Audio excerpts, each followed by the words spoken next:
நம்ம க்யூட் சமையலில் மாங்காய் ஊறுகாய் செய்ய போகிறோம். ஃபஸ்ட்டு எண்ணெய் ஊற்றி எண்ணெய் காஞ்சதுக்கப்புறம் கடுகு போட்டுக்கலாம். கடுகு போட்டதுக்கப்புறம் கடுகு பொரிஞ்சதுக்கப்புறம் மாங்காவை எடுத்து சின்ன சின்னதாக நறுக்கி எண்ணெயில் சேர்த்து நல்லா வதக்கிக்கலாம். நல்லா வதங்கினதுக்கப்புறம்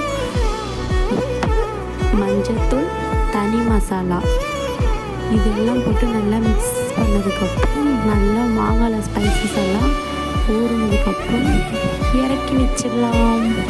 மாங்காய் ஊறுகாய் ரெடி. நெக்ஸ்ட்டு நம்ம க்யூட் சமையலில் என்ன சமைக்கலான்னு கமெண்ட் பண்ணுங்கள் கைஸ். பாய்.